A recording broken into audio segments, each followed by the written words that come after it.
नमस्कार दोस्तों, मैं अभिषेक सुधीर मिश्रा आपको एग्जाम वेरिएशन चैनल पर स्वागत करते हैं। दोस्तों, आज की इस क्लास में हम आपके साथ यूपीपीसीएस या यूपीएसआई और संबंधित एग्जाम जैसे पेट का एग्जाम है, यूपी ट्रिपल एस सी संबंधित कोई भी एग्जाम है, वनडे एग्जाम, उसके लिए हम तैयार हो रहे हैं। और आज की इस क्लास में हम देखेंगे आधुनिक भारत से जुड़े हुए इम्पोर्टेंट फैक्ट्स।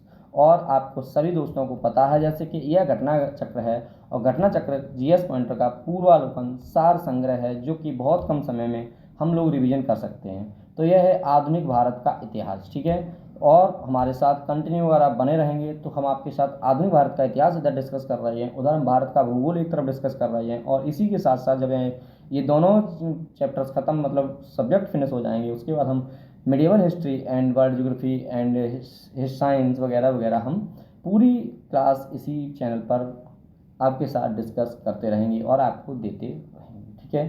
तो आप चैनल को सब्सक्राइब करिए। वीडियो अगर अच्छी लगती है तो अंत में एक कमेंट करके जरूर जाना। आइए देखते हैं आधुनिक भारत का इतिहास। और आधुनिक भारत का इतिहास आपको मालूम है, एग्जाम में किसी एग्जाम को अगर 100 क्वेश्चन उसमें आ रहे हैं तो 15 से 20 क्वेश्चन आधुनिक भारत के इतिहास से आते हैं, ठीक है।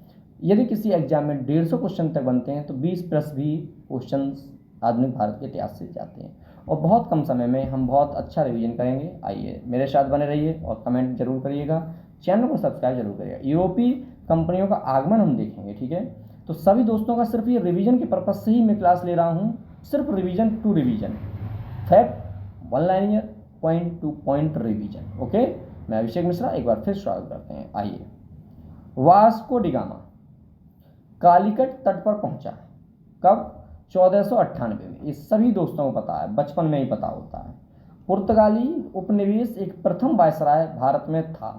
पुर्तगाली उपनिवेश का प्रथम वायसराय भारत में था, तो फ्रांसिस्को दी अल्मीडा, याद रखें। वास्को डिगामा का कालीकट में स्वागत किया था। तो वास्को डिगामा का कालीकट में स्वागत किसने किया था? तो जमोरिन ने किया था। किसने किया था? जमोरिन ने किया था। आइए नेक्स्ट पॉइंट की तरफ मूव करेंगे और आप बहुत मन से देखते रहिएगा, ठीक है, नहीं तो फिर उठा के फेंक दिया जाए क्लास से बाहर अगर मन से नहीं देखा तो बच्चा, क्योंकि मैं यही चाहता हूँ अधिक लोगों के अधिक क्वेश्चन सही हों, ठीक है। तो वास्को डिगामा पुर्तगाल का रहने वाला था। क्रिस्टोफर कोलंबस स्पेन का रहने वाला था, मतलब निवासी था, ठीक है। और कैप्टन कुक जो था वो ग्रेट ब्रिटेन का था। तस्मान जो था वो हॉलैंड का निवासी था। क्या कहेंगे आप? वास्को डिगामा है पुर्तगाल का, क्रिस्टोफर कोलंबस है स्पेन का, कैप्टन कुक है ग्रेट ब्रिटेन का निवासी, तस्मान जो है वो हॉलैंड का निवासी है, ठीक है।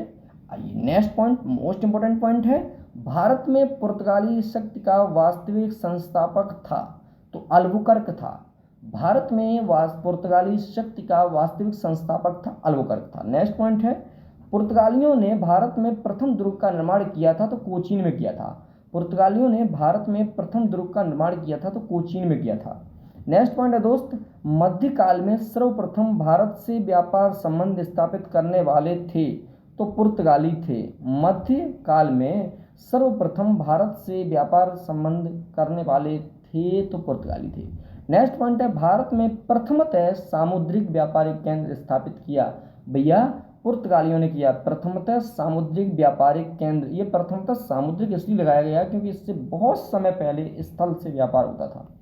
नेक्स्ट पॉइंट है, बंगाल की वांदेल, चिंसुरा, हुगली तथा श्रीरामपुर फैक्ट्रियों में से एक जो पुर्तगालियों द्वारा स्थापित की गई थी, यह हुगली, ठीक है। आइए नेक्स्ट पॉइंट को देखते हैं, प्यार से देखते रहिएगा, बहुत इंपॉर्टेंट डिस्कस कर रहे हैं हम और मॉडर्न हिस्ट्री से कोई भी पॉइंट नहीं छूटने वाला है।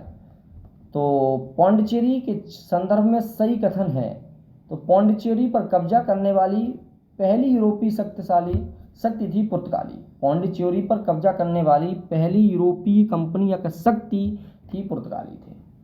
नेक्स्ट पॉइंट है दोस्त, बंगाल की, अच्छा कलर चेंज कर लें एक सेकंड, रेड रेड कर लेना। चलिए, बंगाल की खाड़ी में समुद्री लूटपाट के लिए अड्डा बनाया था तो पुर्तगालियों ने बनाया था, ठीक है दोस्त। कलकत्ता का संस्थापक कौन था? तो जॉब चार्नक जो था वो कलकत्ता का संस्थापक था। भारत, देखो ये आपको बात बता दें, भटको कहीं मत, इसी वीडियो पर लग जाओ ना और रिवीजन करते रहना मेरे साथ, और कमेंट करके ज़रूर बता रहना कैसा क्या चल रहा है तुम्हारा सबका, ठीक है। कहीं से क्वेश्चन इससे बाहर नहीं आएगा किसी भी एग्जाम में। भारत में यूरोपीय शक्तियों के प्रवेश के संदर्भ में सही कथन है। तो अंग्रेजों ने अपना पहला कारखाना दक्षिण भारत में मछलीपट्टनम में लगाया। पूर्वी भारत में अंग्रेजी कंपनी ने 1633 ईस्वी में उड़ीसा में पहला कारखाना लगाया डुप्ले के नेतृत्व में। फ्रांसीसियों ने 1746 ईस्वी में मद्रास पर कब्जा किया, ठीक है, इंपॉर्टेंट है ये। नेक्स्ट पॉइंट देखिए, भारत के साथ व्यापार के लिए सर्वप्रथम संयुक्त पूंजी कंपनी आरंभ करने वाले लोग थे तो डच थे, ठीक है। नेक्स्ट पॉइंट आइए देखते, थोड़ा फास्ट चलेंगे क्योंकि ये रिवीजन क्लास चल रही है आपकी, समझाने वाली क्लास नहीं है। डचों ने पुर्तगालियों को पराजित किया और आधुनिक कोच्चि में उन्होंने फोर्ट विलियम का निर्माण किया। नेक्स्ट पॉइंट है, भारत में ईस्ट इंडिया कंपनी की सफलता का राज था। भारत में राष्ट्रीय भावना की कमी, कंपनी की सेना को पश्चिमी प्रशिक्षण मिला था तथा उनके पास आधुनिक हथियार थे। भारतीय सैनिकों में राष्ट्रीय भावना का अभाव था उस समय, जिसके फलस्वरूप कोई जो उन्हें अच्छा वेतन दे अपनी सेवा में लगा सकता था, ठीक है। ब्रिटिश कंपनियों में से भारत में व्यापार करने का पहला अधिकार पत्र प्राप्त हुआ था लीपेंट कंपनी को, याद रखें। ब्रिटिश कंपनियों में से भारत में व्यापार करने का पहला अधिकार पत्र जो प्राप्त हुआ था वह था लीवेंट कंपनी, ओके। आइए नेक्स्ट देखते हैं।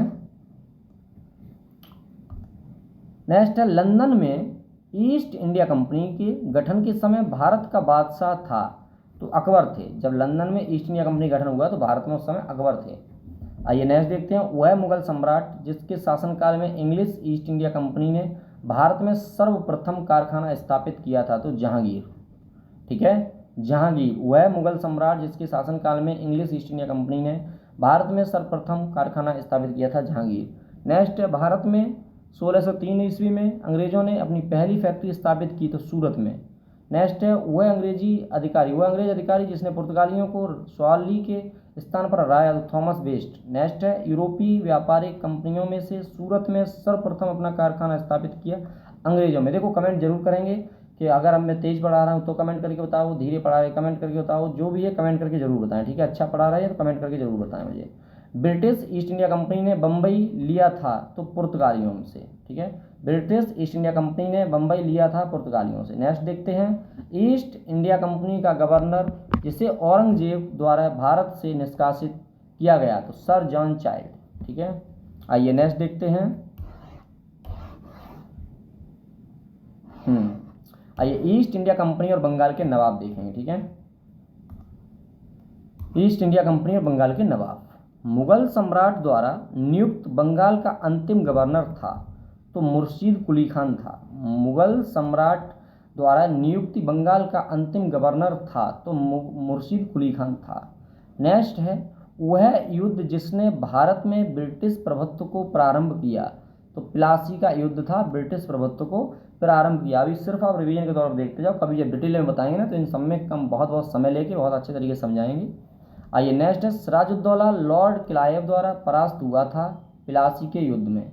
क्या है, सिराजुद्दौला लॉर्ड क्लाइव द्वारा परास्त हुआ था प्लासी के युद्ध में। नेक्स्ट है, भारतवर्ष में ब्रिटिश साम्राज्य का संस्थापक था, भारतवर्ष में ब्रिटिश साम्राज्य का संस्थापक था तो लॉर्ड रॉबर्ट क्लाइव। भारतवर्ष में ब्रिटिश साम्राज्य का संस्थापक था Lord Robert Clive. Next point है दोस्त, अल्बुकर्क, रॉबर्ट क्लाइव, फ्रांसीसी डुप्ले तथा लॉर्ड कॉर्नवालिस में से जिसे स्वर्ग से उत्पन्न सेनानायक कहा गया वह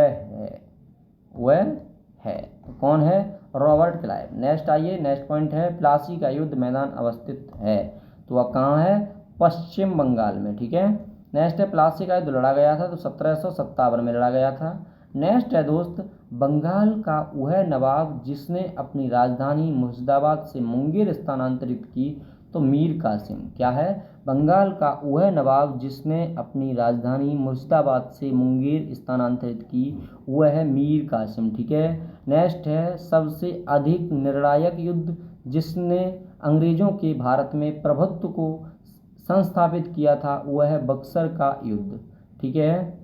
नेक्स्ट है, बक्सर के युद्ध के समय दिल्ली का शासक था तो शाह आलम द्वितीय था, याद रखें। बक्सर के युद्ध के समय दिल्ली का जो शासक था वो था शाह आलम द्वितीय। दोस्त सो मत जाना, पढ़ाई करना बहुत ज़रूरी है। बक्सर की लड़ाई के समय बंगाल का नवाब था मीर जाफ़र। बक्सर की जो लड़ाई हुई थी उस समय बंगाल का जो नवाब था वो था मीर जाफ़र। देखिए, सफलता एक दिन में नहीं मिलती है, लेकिन सफलता एक दिन ज़रूर मिलती है। ठीक है, तो मेरे साथ बने रहिए।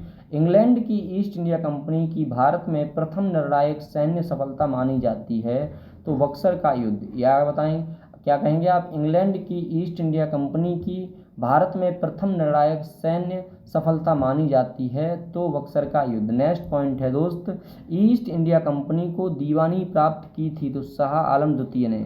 ईस्ट इंडिया कंपनी को दीवानी प्राप्त की थी तो शाह आलम द्वितीय ने। नेक्स्ट पॉइंट देखेंगे, मोस्ट इंपॉर्टेंट पॉइंट के साथ हम आपसे बातचीत कर रहे हैं और इसी तरीके से कंटिन्यू बातचीत करते रहेंगे हम जब तक कि आपका पीसीएस का एग्ज़ाम 12 अक्टूबर को नहीं हो जाता है। उसके बाद निर्णय लेते हैं क्या करना है। इसी से के साथ आप हमारे साथ जुड़ने के लिए चैनल को सब्सक्राइब जरूर कर लें। 1765 ईस्वी में ईस्ट इंडिया कंपनी को बंगाल की दीवानी प्रदान की तो मुगल सम्राट ने। 1765 में ईस्ट इंडिया कंपनी को बंगाल की दीवानी प्रदान की मुगल सम्राट ने। नेक्स्ट है दोस्त, वह गवर्नर जिसके कार्यकाल में ईस्ट इंडिया कंपनी को शहंशाह शाह आलम द्वारा बंगाल, बिहार तथा उड़ीसा में दीवानी अधिकार दिए गए तो लॉर्ड क्लाइव। ठीक है, वह गवर्नर जिसके कार्यकाल में ईस्ट इंडिया कंपनी को शाह आलम द्वारा बंगाल, बिहार तथा उड़ीसा में दीवानी अधिकार दिए गए, लॉर्ड क्लाइव। नेक्स्ट है पॉइंट दोस्त, सम्राट शाह आलम द्वितीय ने ईस्ट इंडिया कंपनी को बंगाल, बिहार तथा उड़ीसा की दीवानी प्रदान की तो यह 12 अगस्त 1765। क्या है क्वेश्चन? क्वेश्चन है आपका, सम्राट शाह आलम द्वितीय ने ईस्ट इंडिया कंपनी को बंगाल, बिहार तथा उड़ीसा की दीवानी प्रदान की तो 12 अगस्त 1765। नेक्स्ट पॉइंट है दोस्त, इलाहाबाद की संधि के बाद रॉबर्ट क्लाइव ने मुर्शिदाबाद का उप दीवान नियुक्त किया तो यह मोहम्मद रजा खान को। ठीक है, मोहम्मद रजा खान को। इलाहाबाद की संधि के बाद रॉबर्ट क्लाइव ने मुर्शिदाबाद का उप दीवान नियुक्त किया तो मोहम्मद रजा खान को। नेक्स्ट पॉइंट है दोस्त, 1765 ईस्वी में दीवानी प्रदान किए जाने के बाद ब्रिटिश सबसे पहले जिस पर्वतीय जनजाति के पहले संपर्क में आए वह है खासी। नेक्स्ट है, 18वें शतक में भारत में लड़े गए युद्धों का सही कालानुक्रम है अंबर युद्ध, प्लासी युद्ध, वांडीवास युद्ध, बक्सर युद्ध। ठीक है, आइए नेक्स्ट पॉइंट देखते हैं। वांडीवास के युद्ध में ब्रिटिश ने फ्रेंच को हराया था। आइए नेक्स्ट फिर देखते हैं, बक्सर का युद्ध। बक्सर का जो युद्ध हुआ है वो हुआ है मीर कासिम विरुद्ध ईस्ट इंडिया। ठीक है, वांडीवास का युद्ध हुआ है फ्रांसीसी विरुद्ध ईस्ट इंडिया। चिलियावाला का युद्ध हुआ है डलहौजी विरुद्ध सिख। खुर्दा का युद्ध हुआ है निजाम विरुद्ध मराठे। अच्छा, फिर एक बार रिवीजन करो इसका। बक्सर का युद्ध मीर कासिम और ईस्ट इंडिया के विरुद्ध। वांडीवास का युद्ध फ्रांसीसी ईस्ट इंडिया कंपनी। चिलियावाला युद्ध डलहौजी सिख। खुर्दा का युद्ध निजाम विरुद्ध मराठी। भारत में अंग्रेजों का सर्वाधिक विरोध किया था तो यह किया था मराठा द्वारा। ओके, आइए हम देखेंगे क्षेत्रीय राज्य पंजाब एवं मैसूर। तो मोस्ट इंपॉर्टेंट यह भी है, आइए देखते हैं। रणजीत सिंह के राज्य में सम्मिलित था श्रीनगर। क्लियर, रणजीत सिंह संबंधित थे शुकरचकिया मिसल से। ठीक है, महाराजा रणजीत सिंह के राज्य की राजधानी थी लाहौर। ठीक है, रणजीत सिंह ने सुप्रसिद्ध कोहिनूर हीरा प्राप्त किया था सहसुजा से। याद रखें, रणजीत सिंह ने सुप्रसिद्ध कोहिनूर हीरा जो था वो सहसुजा से प्राप्त किया था। नेक्स्ट है, ईश्वर की इच्छा थी कि मैं सभी धर्मों को एक निगाह से देखूं, इसीलिए उसने दूसरी आंख की रोशनी ले ली। यह कथन है महाराजा रणजीत सिंह का। ठीक है, आइए नेक्स्ट देखते हैं। महाराजा रणजीत सिंह के उत्तराधिकारी थे तो खड़ग सिंह थे। ठीक है, फिर देखेंगे सिख राज्य का अंतिम राजा था तो दलीप सिंह था। ठीक है, आइए फिर नेक्स्ट देखेंगे। पंजाब के पूर्व महाराजा दलीप सिंह के विषय में 23 अक्टूबर 1893 को उनका निधन पेरिस में हुआ। नासिक में उनकी अंत्येष्टि हुई। उन्होंने कभी भी सिख धर्म नहीं छोड़ा, वह कभी भी रूस नहीं गए थे में से सही कथन है 23 अक्टूबर 1893 को उनका निधन पेरिस में हुआ था। फिर आइए नेक्स्ट देखते हैं। मोस्ट इंपॉर्टेंट पॉइंट चल रहा है, यहाँ से क्वेश्चन जरूर आता दोस्त, इसलिए कंप्लीट वीडियो के साथ जुड़े रहें। पंजाब के विलय के पश्चात पंजाब पर शासन करने के लिए 3 परिषद के सदस्य थे? तो sir Henry Lawrence, John Lawrence, Charles Greville Mansel. ठीक है। नेक्स्ट है प्रथम आंग्ल मैसूर युद्ध 1766 से 69 में विजयी हुआ? हैदर अली। प्रथम आंग्ल मैसूर युद्ध 1766 से 69 में विजयी हुआ? हैदर अली। नेक्स्ट पॉइंट है ब्रिटिश जनरल जिसने हैदर अली को पोर्टो नोवो के युद्ध में हराया? तो सर आयरकूट। ब्रिटिश जनरल जिसने हैदर अली को पोर्टो नोवो के युद्ध में हराया? तो सर आयरकूट। ठीक है। नेक्स्ट है टीपू सुल्तान ने अपनी राजधानी बनाई थी? तो श्रीरंगपट्टनम। टीपू सुल्तान ने अपनी राजधानी बनाई श्रीरंगपट्टनम में। नेक्स्ट है वह भारतीय शासक जिसने विदेशों में आधुनिक पद्धति से दूतावास स्थापित किए थे? टीपू सुल्तान। ठीक है। वह भारतीय शासक जिसने विदेशों में आधुनिक पद्धति से दूतावास स्थापित किए थे? तो टीपू सुल्तान। नेक्स्ट है टीपू सुल्तान ने ब्रिटिश सेना को 1780 ईस्वी में हराया था? तो पोलीलोर में। ठीक है। नेक्स्ट है अंग्रेजों ने श्रीरंगपट्टनम की संधि की थी? तो टीपू सुल्तान के साथ। ठीक है। नेक्स्ट है टीपू सुल्तान अंग्रेजों के साथ युद्ध में मारे गए? तो 1799, मतलब आंग्ल मैसूर युद्ध में, जो मतलब चौथा युद्ध था इसमें। ठीक है। 1799 में मारे गए थे।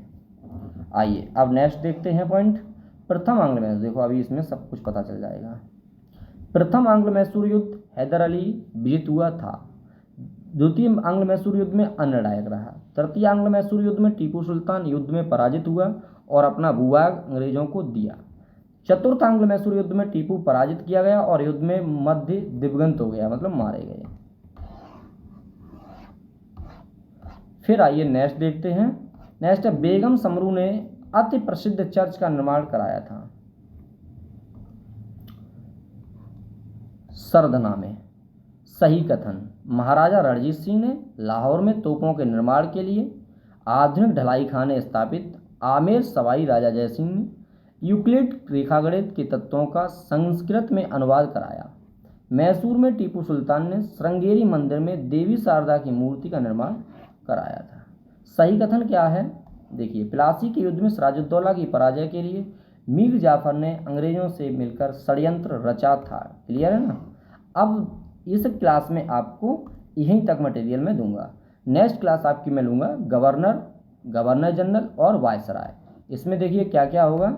जब ये क्लास लेंगे तो पूरा तो गवर्नर जनरल हो जाएगा।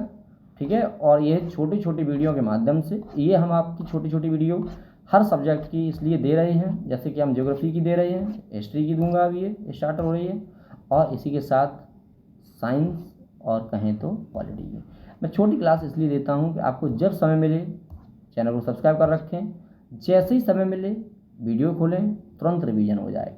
2 टॉपिक का रिवीजन होता है, 1-2 क्वेश्चन फंसने के चांस रहते हैं। और जितनी छोटी, देखो क्या होता है ना, कट करके पढ़ो। 30 मिनट 1 घंटा, फिर 2, 4, 10, 5 मिनट का रेस्ट लीजिए, फिर 1-1.5 घंटा पढ़िए, फिर 5-10 मिनट का रेस्ट लीजिए। इस तरीके से हम लोगों को समझ में अच्छे से आती है चीज़ें।